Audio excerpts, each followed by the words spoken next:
तो नमस्कार दोस्तों, मैं आपके साथ आपका भाई द विजनरी गाइड मेरे यूट्यूब चैनल पे आपका स्वागत है। क्या अब जोमेटो और स्विगी का वक्त ख़त्म होने वाला है? एक नया खिलाड़ी जो इस मैदान में उतर रहा है फूड डिलीवरी के, जिसका नाम है, आपने सुना होगा, बाइक टैक्सी का सबसे बड़ा प्लेयर रैपिडो। रैपिडो को मैं आपको बता दूं, जब उबर और ओला की जो बाइक टैक्सीज थी उसको तोड़ के रैपिडो ने अपना एक नया साम्राज्य स्थापित किया था, उसके बीच में क्या भी स्विगी और जोमेटो के इस बॉन्ड और जो इस मार्केट शेयर को है, क्या इसको भेद पाएगा? बाइक टैक्सी से शुरू बेंगलोर से शुरुआत करके रैपिडो ने सिर्फ बाइक टैक्सी तक खुद को सीमित नहीं रखा, फूड डिलीवरी में भी अपना कदम रखने वाला है।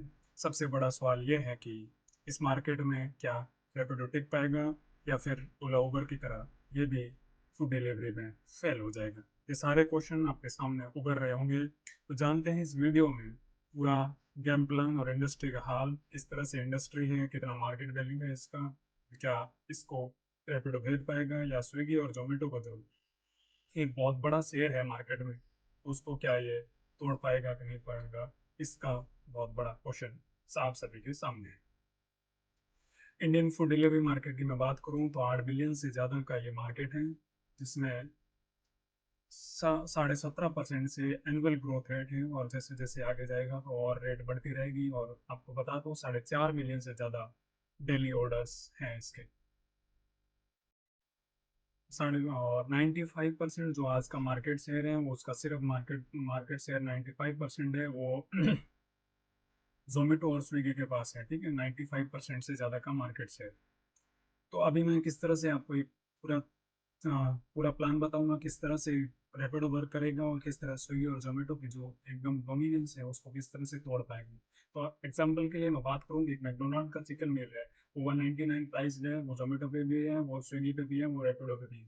तो अभी क्या करता है, जैसे स्विगी और जोमेटो क्या करते हैं, डिश की जो कॉस्ट होती है वो अपने प्लेटफॉर्म पर शो करते हैं 315 रुपये, 315। लेकिन रैपिडो का दावा है कि हम जो कॉस्ट रेस्टोरेंट की है उसी के रेस्टो कॉस्ट को हम, मतलब हमें प्लेटफॉर्म पे दिखाएंगे। ठीक है, तो मतलब कुल मिला के कि वो अपना प्लेटफॉर्म का फीस नहीं चार्ज कर रहे हैं यहाँ पे। उसके बाद डिलीवरी कॉस्ट की बात कर रहे हैं, 78 रुपीज़ फॉर 5 किलोमीटर, या 35 रुपीज़। ये कह रहे हैं कि हम डिस्टेंस पे डिपेंड नहीं करके हम ये करेंगे, यदि आपकी ऑर्डर की प्राइस 400 से कम है तो 25 रुपये, 400 से ज़्यादा है तो 50 रुपये हम चार्ज करेंगे। पैकेजिंग कॉस्ट की बात करें तो ये 29 रुपये चार्ज करते हैं, ये भी 29 करते हैं। रैपिडो बोलता है हम कोई पैकेजिंग कॉस्ट लेते हैं ना, प्लेटफॉर्म फीस हम अप्लीकेबल करते हैं, तो जीएसटी है वो तो आपको देना पड़ेगा। तो यदि आपको मैकडोनल्ड से चिकन मील को ऑर्डर करना है तो 451 रुपये में स्विगी डिलीवर कर रहा है, जोमेटो 402 रुपये में, रैपिडो कर रहा है 234 रुपये में करने का दावा कर रहा है। तो इससे पूरे मार्केट में एक तहलका मच गया है कि इतनी सस्ती डिलीवरी कैसे कर सकता है जोमेटो। ठीक है, लेकिन जोमेटो आपको पता है, रैपिडो एक लीडिंग प्लेयर है जो इन दावों के साथ मार्केट में है, जिससे बहुत तहलका मच गया है। ठीक है, रैपिडो फूड डिलीवरी मार्केट का एनालिसिस करें तो अभी मेनली मैं आपको बता दूं, जोमेटो का जो शेयर है वो 50 to 55 to 56% तक इनका दावा है, जो मतलब मार्केट शेयर है। और उसके अलावा जो बाकी बचेगा वो स्विगी के पास है।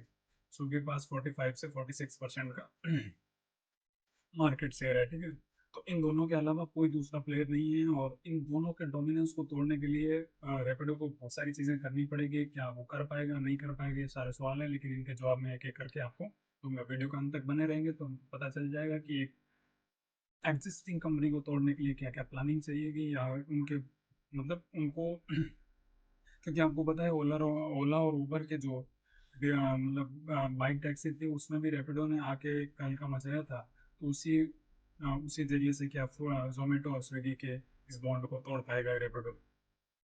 तो रैपिडो प्राइस स्ट्रेटेजी की बात करें तो 815% ये कमीशन रेट चार्ज करते हैं, जो मतलब बहुत कम कमीशन रेट है। वहीं जोमेटो और स्विगी की बात करें वो 25 से 30% तक कमीशन रेट चार्ज करते हैं, और इसी चीज़ से सारे जो रेस्टोरेंट वाले हैं, जो छोटे रेस्टोरेंट वाले हैं, वो इससे बहुत खफा है।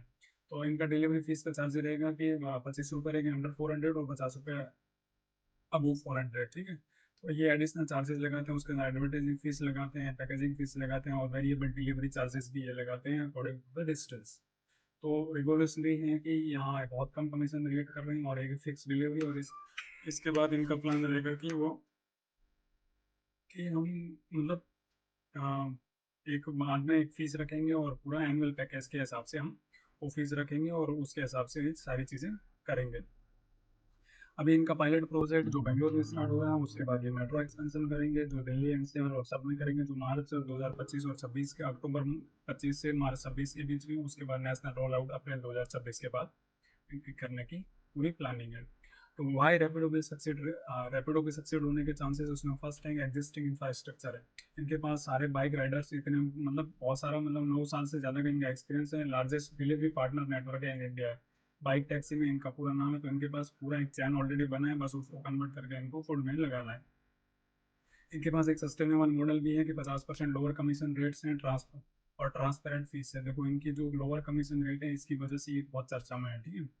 और स्ट्रॉन्ग बेकिंग है और इनके पास अच्छा प्लेटफॉर्म है जो ऑलरेडी इतने सारे यूजर्स को एक्सेप्ट कर सकता है, तो इसको इनको वो दूसरी चीज़ों में लगाने में इनको ज़्यादा प्रॉब्लम नहीं होगी, ठीक है।